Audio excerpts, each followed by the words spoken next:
Hello, আসসালামু আলাইকুম guys. আপনারা সবাই কেমন আছেন? আমি ভালো আছি। আজকে চলে আসলাম নতুন আরেকটি ব্লগ নিয়ে। আজকে বেলের শরবত নিয়ে আসলাম, পাকা বেলের শরবত। দেখেন কি সুন্দর পাকছে বেলটা। তাই আমি বেল নিয়ে নিলাম। আমি অর্ধেকটা নিছি, আমার পুরোটা লাগবে না। আমি অর্ধেকটা নিছি আর অর্ধেকটা রাইখে দিছি, পরে করবো, পরে আরেকদিন খামো। তাই রমজান মাসে 1 গ্লাস বেলের শরবত যদি খাওয়া যায়, পুরানটাই ঠান্ডা হয়ে যায়।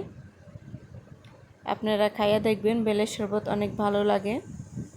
এই যে দেখেন, অল্প পানি দিয়ে বেলটারে আপনারা ভালো করে কষলাবেন। শুরুতে বেশি পানি দিবেন না, অল্প পানি দিবেন, দিয়া কষলাবেন। বেশি পানি দিলে কি কষলানোটা হয় না ভালো করে।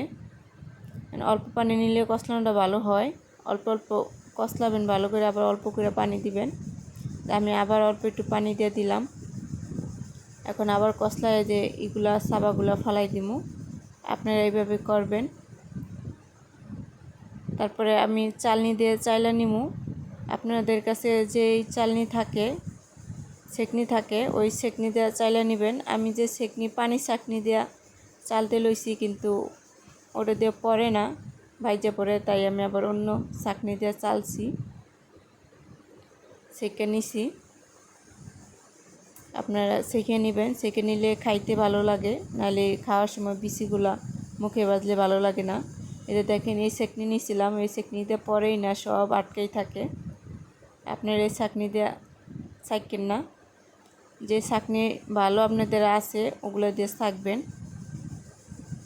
আর যদি সেই ছাকনি না থাকে, তাহলে চালনি থাকলে, প্লাস্টিকের চালনি থাকলে ওই চালনি দিয়ে ছাকবেন। এটা দেখেন, আমি এখন চিনি দিয়ে দিলাম পরিমাণ মতো। আপনার যে যেরকম মিষ্টি খান ওরকম চিনি দিবেন, আর সামান্য একটু লবণ দিবেন। মিষ্টিতে যারা লবণ পছন্দ করেন, শরবতে একটু লবণ দিলে ভালো লাগে, লবণ দিবেন।